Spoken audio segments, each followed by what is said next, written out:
안녕하세요. 영동 상천농원입니다. 오늘은 2025년 6월 8일이네요.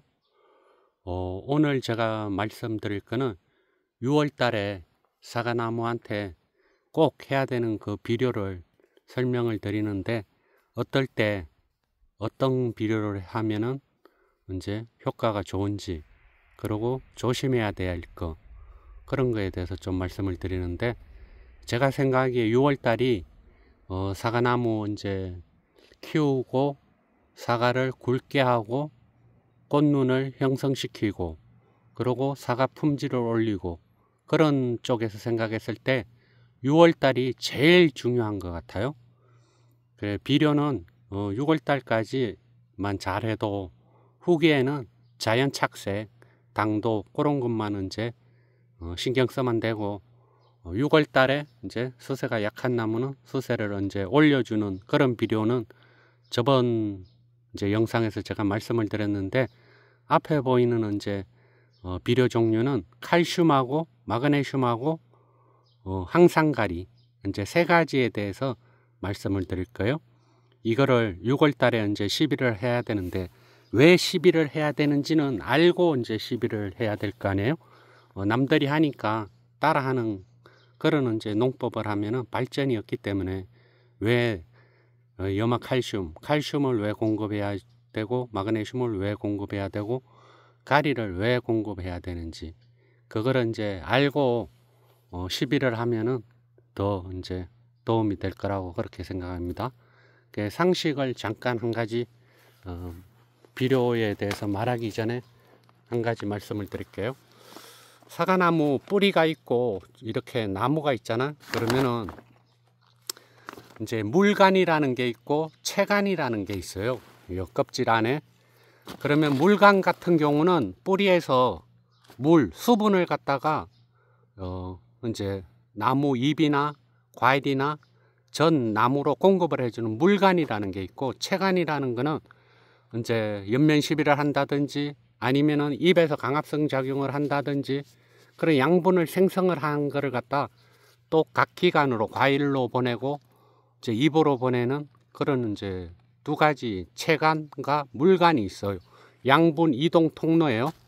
그래서 이제 물간은 뿌리에서 이제 물을 이제 잎이나 과일로 올려주는 그런 역할을 하고, 채간은 양분을 이제 잎에서 만들어진 양분이나 이런 거를 이제 각 기관으로 보내는 역할을 하고, 물간과 양분을 이동시키는 그런 이제 관이 있다고 그렇게 생각하면 돼요.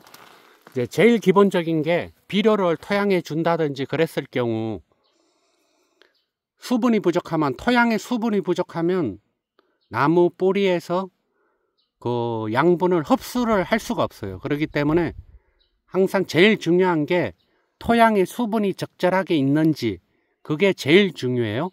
아무리 비료를 주고 그래도 토양에 수분이 부족하면은 그 양분을 뿌리가 흡수를 하지 못하기 때문에, 최근같이 이렇게 가뭄이 많이 졌을 때는 아무리 넣어줘도 7일에서 10일 사이에는 듬뿍 줘야 돼요.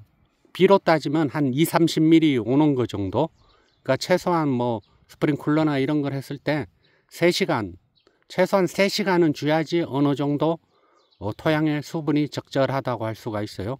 그래, 항상 테스트를 해봐야 돼요. 물을 주고 땅을 파봐서 10cm 이상 20cm 정도까지 물이 내려간 자국이 있어야면은 그게 적절한 그런 간주를 했다고 할 수가 있어요. 끝에만 적시면 잡초만 잘 자라고, 그러기 때문에 지금같이 날이 건조할 때는 꼭 수분을 공급해 줘야지, 물간을 통해서 수분을 위로 못 올려주면은 어떤 현상이 일어나냐면은 이 잎에서 호흡을 해요. 나무들은 호흡을 하는데, 여기서 호흡을 하면서 여기에 있는 그러니까 수분을 갖다가 대기 중으로 이거를 분출을 해요. 그러면은 뿌리에서 올라오는 물이 있어야만이 나무가 건강하지, 뿌리에서 물이 올라오지 못하는데 잎에서 호흡을 하면서 정발만 하면은 나무가 이제 시들시들해 죽게 되는 거예요. 그래서 장마철 같은 경우 비가 오랫동안 오고 그러면은 잔뿌리가 물에 침수가 되면은 물관을 통해서 수분을 잎이나 과일이나 이런 데 공급을 못하게 되잖아요. 이제 뿌리가 기능을 저하가 돼서, 그러면은 호흡은 해서 아까 말한 것 같이 수분을 계속 증발을 시키는데 뿌리에서 물을 못 올렸을 경우에는 항아 낙엽이 되는 거예요. 이게 잎이 두꺼웠던 잎이 얇아지면서 누렇게 변하면서 죽는 거예요. 그러고 타기도 해요. 그걸 갖다가 엽소 현상이라고 그래요. 그래서 엽소 현상을 생리적인 현상이라고 하는데, 뿌리에서 수분을 물관을 통해서 물을 못 올리기 때문에 이 잎이 탈색이 되면서 죽는 그런 게 이제 대표적인 게 아까 얘기한 그런 엽소 현상이 일어나는 거예요. 그래서 두둑을 하고 배수가 잘 되게 하고 여름에 그게 엄청 중요하고, 토양의 수분이 적절하게 충분히 있어야만이 뿌리에서 양분을 위로 올릴 수도 있고 물도 올릴 수도 있고, 그거를 이제 기본적으로 꼭 아셔야 돼요. 그래서 비 오기 전에 비료를 시비한다든지 토양에 그럼 아무 효과가 없어요. 비 오기 전에 하셔야지. 물 시설이 돼 있는 분들은 비료를 주고 스프링클러를 돌린다든지 그런 식으로 이제 하시면 되는 거예요. 제가 이제 대표적으로 사용하는 앞에 비료가 6월 달에 있는데, 지금까지는 그냥 복합비료, 보통 복합비료 정도만 줬다고 생각하면 돼요. 저 같은 경우 2, 3회 나무 수세가 약하고 잎이 적고 잎이 얇고 요런 것만 복합비료를 줘서 6월 달까지 이렇게 잎을 크게 두껍게, 큰 거보다는 두꺼운 게 좋아요. 어느 정도 이게 두꺼워야지 이게 이제 장마철을 건강하게 버틸 수가 있고, 그러고 병에 대한 저항성을 높일 수가 있어요. 그래 오늘 이제 말씀드리는 그런 비료는 거의가 다 잎을 튼튼하게 한다, 과일을 튼튼하게 한다, 이렇게 생각하면 돼요. 잎이 튼튼하면은 병에 대한 저항성도 높기 때문에 그런 거예요. 그래서 6월 달에 이제 저 같은 경우는 칼슘 종류가 워낙 많은데, 저는 왜 염화칼슘을 지금까지 계속 사용하냐 하면은 제일 저렴하면서 제일 효과가 좋은 게 염화칼슘이에요.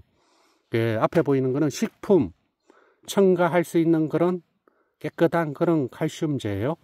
그러면은 이거를 지금까지 안 하고 왜 지금 언제 하려고 하는지, 이게 이제 물에 녹으면 엄청 또 막 열이 나는 그런 거예요. 제설용 그런 염화칼슘하고 비슷하다고 생각하시면 돼요. 그런데 이거는 불순물이 없는 그런 이제 식품 첨가물 그런 비료인데, 이것도 뭐 몇만 원 안 하기 때문에 한 2만 원대나 뭐 아무리 비싸도 3만 원대 25kg, 20kg 그렇기 때문에 저렴한 거예요. 그 이제 이거를 언제 하는데, 왜 이제 제가 6월 15일이나 20일 정도에 하냐면은 과일이 유가기 때, 과일이 아주 이제 적을 때 하면은 동록 현상이 생길 수가 있어요. 이온 부담이 있어요. 여기에 유가기 때는 솜털이 있는데 염화칼슘을 잘못 연면 시비를 하면은 저게 동록 현상이 있을 수가 있고 잎이 타는 증상이 있을 수가 있어서 이제 저는 6월 15일이나 20일 정도에 하는데, 점점 기온이 높아져 가지고 6월 15일 15일도 조심해서 해야 돼요. 조심해서 하는 게, 해 뜨기 전 아주 시원할 때 이른 아침에 하시는 게 제일 좋고, 이제 저 같은 경우는 500리터에 뭐 1.5kg 이렇게 타도 되는데 이온 부담성이 있기 때문에 그거를 회피하기 위해서 조금씩 자주 하는 그런 이제 약간 방법을 선택해서 하고 있어요. 그래서 500리터에 단독으로요, 농약하고 절대 이제 섞지 않고 500리터에 1kg 정도만 녹여서 그렇게 연면 살포를 해요. 왜 칼슘이 중요한가? 칼슘이라는 거는 정말 중요해요. 왜 그런가 하면 과일이나 나무나 잎이나 이런 거를 갖다 조직을 튼튼하게 하는 거예요. 똑같아요. 사람이 먹는 그런 칼슘제하고 똑같다고 생각하면 돼요. 튼튼한 거예요. 그러다 보면은 병에 대한 저항성도 높고 튼튼하고 하기 때문에 질소, 요소만 줘가지고 키운 잎은 이렇게 얇으면서 크면서 약해요. 이게 약한데 왜 약한가 하면은 칼슘이 부족하기 때문에 약하다고 하는 거예요. 근데 칼슘을 공급을 해주면은 이제 뒷면 기공을 통해서 이제 바로 흡수를 할 수가 있어요. 그리고 칼슘은 이동이 거의 안 되는 그런 비료 성분이라고 생각을 하셔야 돼요. 너무 늦어요. 그러니까 염화칼슘을 연면 시비를 하면은 직접 닿는 부위에서 멀리 가지 못해요. 그렇기 때문에 골고루 과일에 직접 맞아야지 과일에 효과가 있고, 그래서 칼슘이라는 거는 조직을 단단하게 하는 거예요. 그러니까 튼튼한 거예요. 그러니까 알이 꽉 찼다 그런 느낌 있죠. 그러니까 이제 사과 같은 경우도 이제 가을에 수확하고 이러면 퍼석거린다고 그러잖아. 근데 퍼석거리지가 않고 식감이 단단하고 저장성도 높고 과일에는, 그래서 이제 많이 이제 칼슘을 이제 주는 거죠. 그 초봉 같은 경우에도 토양에다 이제 칼슘제를 주면 좋아요. 연면 시비를 하면은 부작용이 있을 수가 있기 때문에 초봄에 이제 하면 되는데, 저 같은 경우는 옛날에 얘기했지만 석회고토를 2, 3년에 한 번씩 정부에서 나오는 걸 뿌려주기 때문에 그게 효과 없다고 다들 말씀을 하시는데, 저는 그 정도만 주도 충분하다고 생각하기 때문에 그냥 6월 한 15일에서 20일 날 1kg 정도를 이제 연면 시비를 해주는 거예요. 칼슘이 정말 중요하고 저항성도 높이고 세력도 안정시키고 잎도 튼튼하게 하고 과일도 조직을 단단하게 하고, 그래서 그만큼 칼슘이 좋은 거예요. 그럼 다음에는 이제 마그네슘이에요. 앞에 보이는 거는 항산 마그네슘인데 이제 항이 들어갔기 때문에 이제 항산 마그네슘이라고 하는 거예요. 마그네슘은 이거 잎을 간단하게 생각해서 튼튼하게 한다고 그렇게 생각을 하시면 돼요. 잎을 튼튼하게. 그래서 칼슘도 튼튼하게 하지만 조직을 단단하게 하지만 이 마그네슘이 부족하면은 이게 탈색이 돼요. 잎이 탈색이 돼서 지금 같은 경우도 이래 보면은 저 안에 보면은 가축엽에서 나온 그런 잎이 이렇게 노랗게 변했죠. 이거는 정상적인 거예요. 올해 노엽이기 때문에 가축엽에 있는 거는 이 병이 아니고 이제 이런 문의도 많았는데, 뭐 신초나 이렇게 안에 햇빛이 안 들어가는 부위 오래된 노엽에서 저거는 아무 이상이 없는데, 이래 멀쩡한 그런 이렇게 튼튼하던 게 아까 같이 노랗게 변한다든지 그런 증상이 있으면 마그네슘을 연면 시비를 해주면은 효과가 엄청 빨라요. 아까 칼슘제 한 가지 얘기를 안 했는데, 단독으로 시비를 하고 예를 들어서 농약을 10일마다 방제를 한다 이러면은 오늘 농약을 방제했어요. 그러면 5일 있다가 칼슘만 단독으로 시비하는 게 좋아요. 예를 들어서 14일마다 방제하시는 분들은 약치고 7일 있다가 단독으로 칼슘제를 연면 시비하는, 그렇게 하시면 돼요. 그래, 마그네슘 같은 경우는 이거는 이제 무조건 어떤 비료든 단독으로 하면 좋지만 마그네슘은 농약과 혼용을 해도 돼요. 그래서 마그네슘도 안전하게 저 같은 경우는 1kg 정도를 농약과 혼용해서 이제 연면 시비를 하는데, 아까 얘기한 것 같이 이제 강합성 작용을 잘하게 하고, 마그네슘이 부족하면은 강합성 작용을 잘 못하기 때문에 이 2번 공장이거든요. 양분을 만드는 공장이에요. 자외선 햇빛을 받아서 강합성 작용을 해서 단백질도 만들고 당도 만들고, 그래서 과일을 크게 키우고 당도를 높이고 이런 역할을 하는데, 잎이 튼튼하지 않으면은 안 되기 때문에 과일 이제 비대도 안 이루어지고, 요소를 많이 줘서 잎만 크고 이런다 해서 과일이 굵어지는 게 아니에요. 그래서 마그네슘은 잎을 튼튼하게 한다, 이렇게 간단하게 생각하시면 돼요. 그래서 잎이 좀 얇다든지 아니면은 잎이 이제 노랗게 변하는 그런 이런 녹색이 아니고 옅은 색이라든지 이러면은 마그네슘을 연면 시비를 해주면 좋아요. 마그네슘은 그렇게 부작용이 없어요.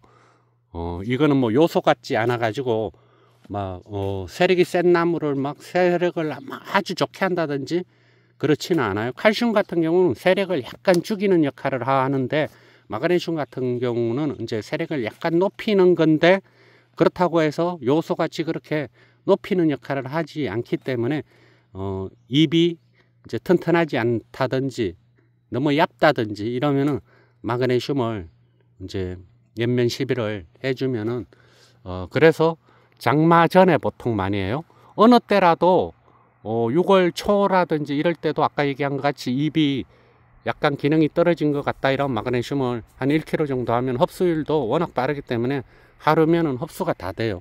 칼슘 같은 경우는 흡수하는데 최소한 한 일주일 이 정도 걸리는데 마그네슘 같은 경우는 뭐 오전에 뿌리면은 거의 오후에도 효과가 바로 일어나는, 흡수율이 워낙 빠른 격이기 때문에 2배 이상이 있다든지 그러면은 마그네슘을 장마 전에, 아까 얘기했잖아. 왜 장마 전에 하냐면은 장마 전에 잎을 튼튼하게 만들어야지 장마 기간에 비가 많이 오고 뿌리가 이제 침수가 되고 이러면 뿌리 기능을 못해서 물관을 통해서 수분을 공급을 못 해주면은 잎이 탈색이 돼서 죽는다고 했잖아요.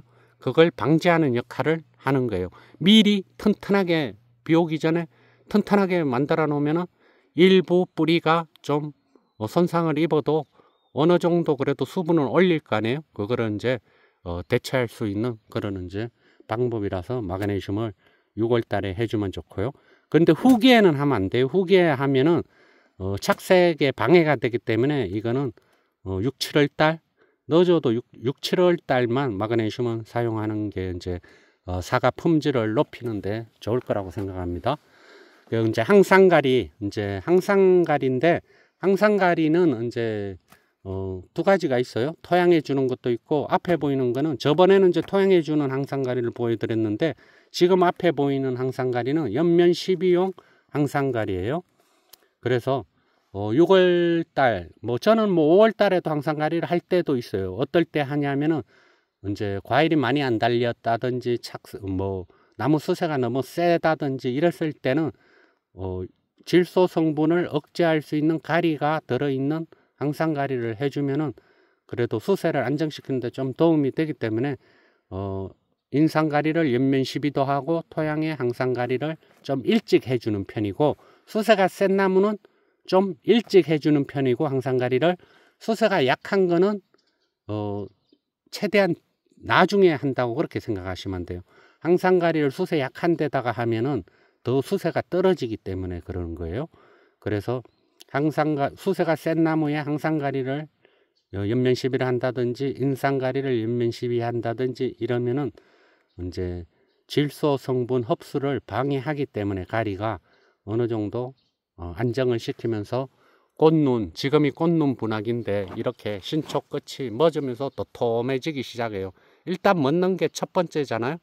이게 이제 질소 성분이 많다든지 수세가 세다든지 이러면은 신초 끝이 멎지 않고 아직 막 자라고 있을 거예요. 그런 나무는 수세가 센 거예요. 지금 정도면은 이제 6월 정도에는 이렇게 끝이 멎으면은 제일 좋은 꽃눈이 형성이 돼요. 7, 8월 달에 멎어도 꽃눈은 되지만 좋은 꽃눈은 안 된다는 그런 뜻이에요. 그래서 이렇게 지금 정도는 이렇게 멎어주면은 최고 좋아요. 멎는다는 거는 신초가 자라지 않고 이제 잎만 튼튼해지고 신초는 자라지 않고 나머지 양분은 이제 가일로 집중이 된다는 그런 뜻이에요. 그런데 영양생장, 신초가 아직 안 멎었다는 거는 양분이 신초로 가기 때문에 과일로는 별로 안 가기 때문에 과일이 이제 굵은 과일을 기대할 수가 없어요. 그래서 적절한 시기에 이렇게 먹게 하는 게 이제 사과농사 이제 기술이라고 그렇게 생각하면 되는데, 그거는 다른 게 아니라 다른 관리도 잘 해야 되지만 비료 관리를 잘해. 적소에 딱딱 어떤 비료를 주고 그런 게 이제 중요해서 제가 이렇게 구체적으로 말씀을 드리는 거예요. 가리라는 거는 질소 성분을 방해한다고 저번 영상에도 말씀을 드렸을 거예요. 그래서 수세가 요목이나 과일이 달리지 않은 그런 나무는 특별히 염화칼슘도 줄 필요가 없고요.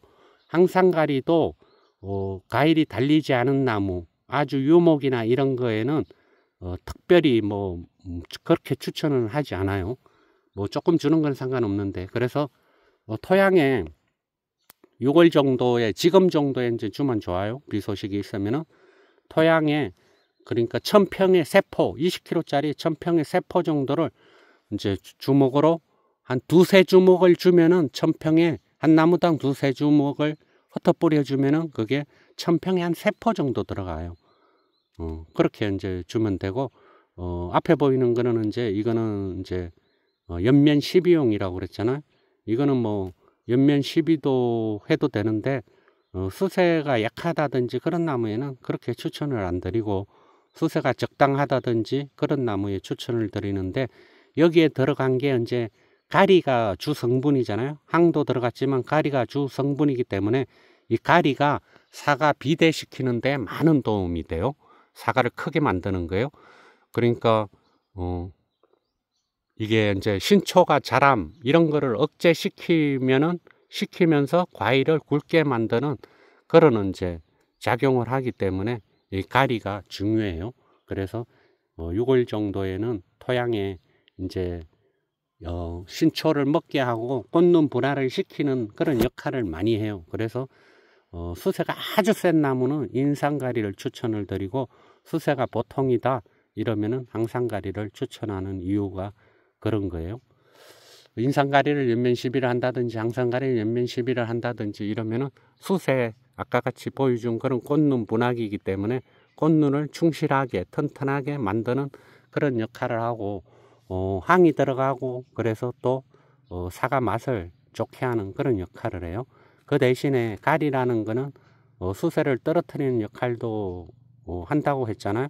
좀 물러줘요.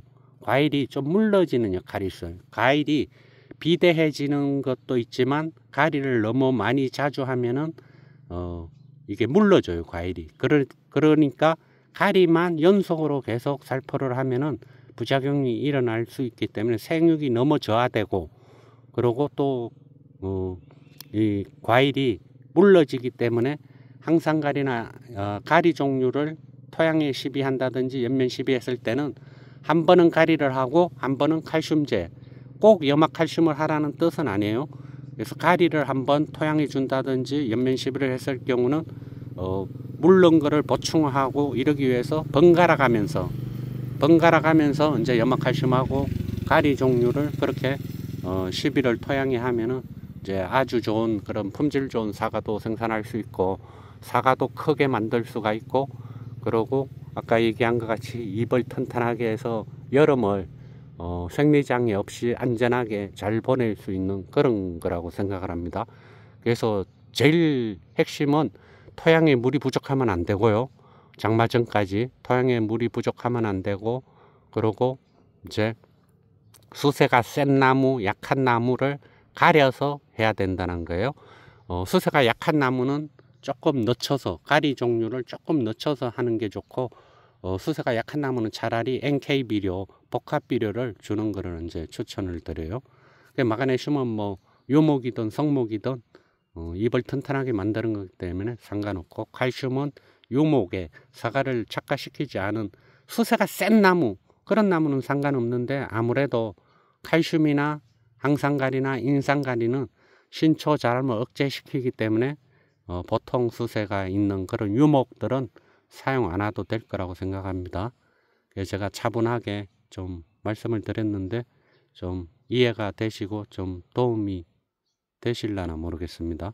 저는 최선을 다해서 설명을 잘 드렸어요. 예, 오늘도 아주 23분이나 됐네요. 끝까지 시청해 주신 분들이 제일 고맙습니다.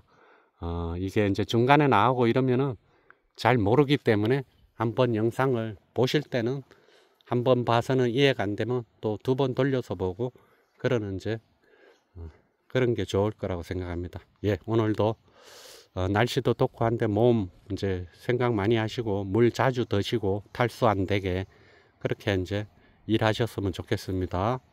예, 오늘도 좋은 하루 되십시오. 감사합니다.